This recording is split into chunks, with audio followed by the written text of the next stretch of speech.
Good morning, this is Vicky. And this is Jo. And we're the Two Natural Ladies. And we talk about the good news we all need and ways of getting the most out of life. We help people with practical, uplifting ways we can all make a difference. And we're striving for better, not perfect. And we love a good laugh. Please enjoy the show. And we're talking about being ourselves, aren't we? And Yeah. we have written some of this information in our book. So we thought we'd just read a bit from our book. So this is what I had said. But I'm the only me I have, so it's important to accept who I am. And what's so ironic is that while I'm busy thinking I should be more like Jane, in inverted commas, because she exercises, always eats well, cooks homemade delights, sews, knits and loves gardening, someone else is looking at me saying, why can't I be more like Jo? And recently a few people have praised me saying, I wish I could do what you do. When I hear this, my spirits lift for a couple of seconds because I feel acknowledged and affirmed. But then almost immediately I start to question myself. And if someone says to me, why are you here? Rather than standing strong in my convictions, I think, oh, maybe I shouldn't be here. Maybe I'm not welcome. It's hard to do you even when you know you are making a difference and having a positive impact.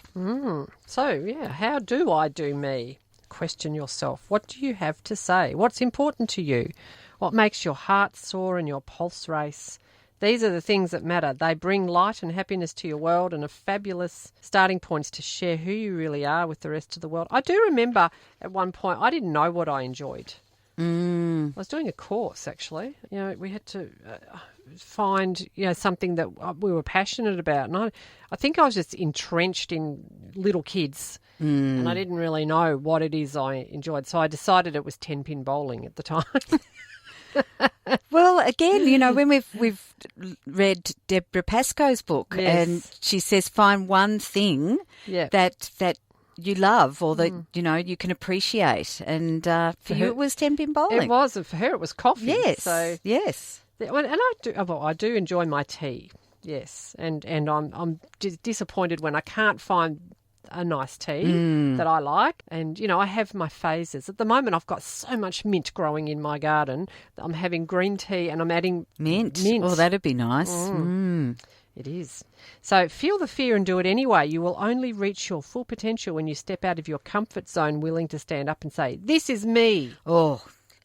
This is me. There's a song. There is a song.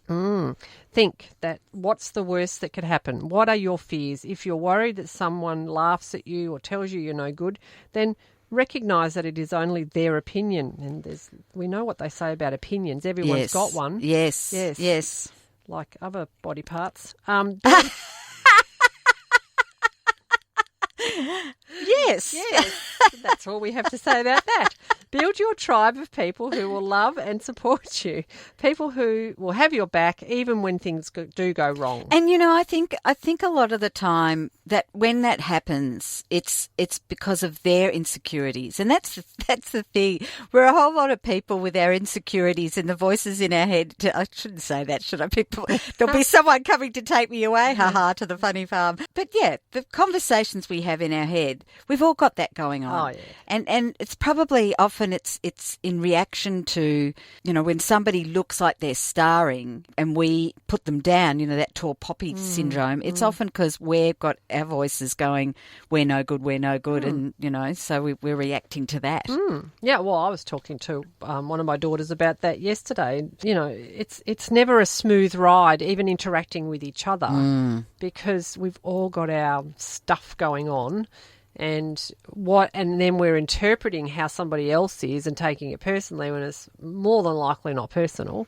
Yes. And I said to her, I've learnt, and again, our wonderful landmark education has started me on this learning. Is I've learnt that how I'm perceiving people is not necessarily, and most times not, how because they're coming from their own insecurities. Yes. But I'm taking it like they hate me. Yes. Hello. Yes. And she's now going through the same thing. And I'm saying really, and reacting just makes it worse, because then it puts a highlight on my stuff, and then we all get distracted and focus in on my stuff and what I've put in the space. Yes. But if I've learnt not to react and not to say much and observe, and it usually turns out I'm like, that really, I did not see that coming. But it's because I got out of the way to allow it. Yes. Yeah. Yes, it's really, gosh, we're interesting creatures, aren't we? Fascinating. Yes, yeah. And the thing is, talking about your daughter, if you got the people involved in a room and just had a chat with them, as you said, I'm sure your daughter would go, oh my gosh, that's what they're thinking, not what I thought they were thinking. And she would actually, I'm sure, have compassion for what that person's going through. Yes. In their head. Yes. Yes. It's all in our heads. I know. And I do remember thinking, gosh, it's easy to change your mind. It's easy to change your mind. It's not a brick wall. But seriously, sometimes it behaves like one. Yes. Yes, that's right. And it's the truth. Yeah. That's the way it is, and we will go to war over the truth, in inverted commas. And really, what is the truth? I think there are 100 million truths. Yes, there are. I know, it can challenge us because, I think you and I have got it to a certain point, but I'm sure there's beliefs that we hold dear that even those are just an opinion. Yes, yes. So, yeah. And also what's interesting, it's based on the facts that we have. It's like back in the day, people thought the earth was flat, and they had evidence of that because when you looked to the horizon, it looked like there was an end. And if you went to the end of that, you'd fall off. Yeah. So, their evidence was the world was flat. So, based on the evidence, we make up our opinions and ideas of what is so in the world and for ourselves. Well, I made decisions, 20, 30 years ago for my kids' education and all of that I thought was right at the time. And now I don't want to have regrets, but I do. I question and I think, what if I did this or what if I did that? Because I've got a whole other perspective now. And, I just need to be okay that I did what I did at the time and they're wonderful human beings. I didn't damage them too much. Well, I wanted to tell you. Yeah.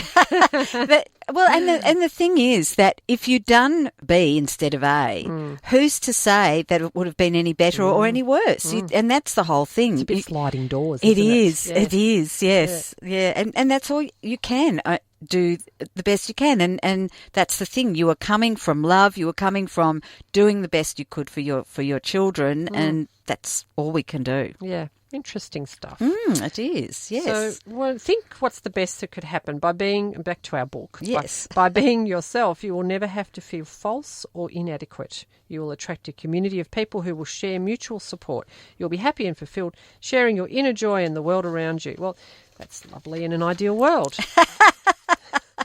But it does happen. You will change the world for the better. It doesn't mean you don't have ups and downs. No. It's really interesting. My parents were, probably hippie-ish. They certainly weren't, hippie. But they actually did look at joining a commune kind of, society when we were young, and but when they looked into it further, they could see, you know what it was? Because my dad used to smoke. I think they would have gone ahead with it, but you had to share your cigarettes. And he wasn't going to share his cigarettes. That is funny. Isn't that interesting? Yeah. Out of all the things that probably, I was like, I wish you'd joined. I would have loved to have grown up in a community situation, but it wouldn't have been perfect. No. And there would have been things that you wouldn't have enjoyed about it. And invariably, somebody won't do their fair share of dishes. That's right. Exactly. And we'll have really good reasons why they don't. And you'll have to deal with that. And, in the theory, it sounds wonderful. Yes, we'll stay with that. Yeah. So we were going to talk about Sally? Sally Wilson? Yeah, because I was having a look at her website. Yeah, so Sally, I am Sally. She says, from early childhood, we start taking on beliefs about ourselves and the world around us. These unconscious core beliefs form our identity, drive our decisions and shape who we are. Have you ever thought, I'm not good enough? No, never. I don't deserve love or respect. If I try, I'm going to fail. Life's just too damn hard. These are unconscious beliefs police, and those sneaky little suckers manifest in self-sabotaging behaviours that compromise your well-being and success. Over time, these negative thoughts will accumulate in your body and weigh you down. The result, feeling heavy, stressed out, and well and truly over it. Well, goodness me. I know, we don't want that. No. Mm-mm. No, maybe we should have a chat. Well, we actually have had a chat with Sally. We have had a chat with Sally, Yes. yeah. But I think that's perfect. I think that it really sums up a lot of what we've been saying, and that people like Sally can help us to actually become conscious of those unconscious things. Yes. And there are programs, and you mentioned one of them that you can do. It's amazing that all of a sudden you go, oh my gosh, that's what I was doing. It's I don't know that I don't know. Oh, yes, that one. Yeah. Yes. So, I know I don't know how to fly a plane. Mm-hmm. I know how to tie my shoelaces, but it's all the I don't know. And when you go, oh my gosh, that's how I've been, or that's what I've been doing, or, and you start to get to those unconscious things that have been running you. It's amazing. And the I don't know is bigger than we think. Yes, it's probably the biggest part of us. That's right. Really, yes. Which is exciting. 'Cause Yeah. There's a whole world to explore. That's right. Yes. Within yes. and without. Yeah. So well, thank you, Sally, for that contribution. That was good. And well, what is it time for a poem? Oh, why not? It's always time for a poem. Another one. Yes. Goodness. All right. So this was written by us. Yes. We are natural ladies, not one but two. We are Melbourne girls through and through. We've been good friends for 30 years through ups and downs, laughter and tears. We've both battled our demons and come out on top and find ways to move forward when we stop. We've discovered that community is where it's at for optimum health, well-being and all that. So to connect even more with our wonderful tribe who lift us up when we just want to hide. We now volunteer for community radio, and for 2 hours we talk on how we can grow and support each other and uplift and other stuff that totally rocks, especially through 2020. Now, wasn't that one out of the box? Interviewing everyday heroes who take us to the next level and beyond, sharing with us their life skills and passions as stronger we all bond. Practical, uplifting ways we can all make a difference, we explore. Everyone holding a piece of life's puzzle, we implore.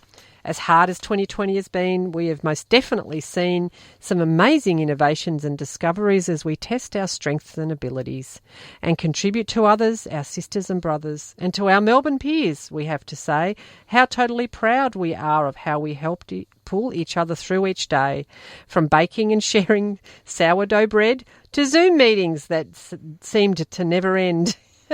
We've surprised ourselves and discovered our resilience, standing strong together as we socially distance. To overcome sadness, anxiety, stress or upset, we might listen to music, a solo or quartet. Laughs abound along the way. Perhaps it's really just an excuse for us all to play.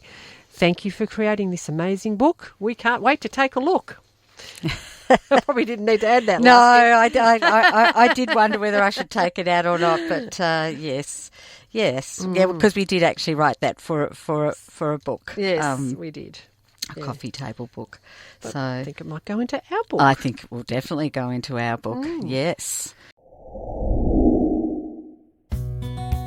You've been listening to the Two Natural Ladies podcast. Visit twonaturalladies.com.au for more information. Thanks for joining us.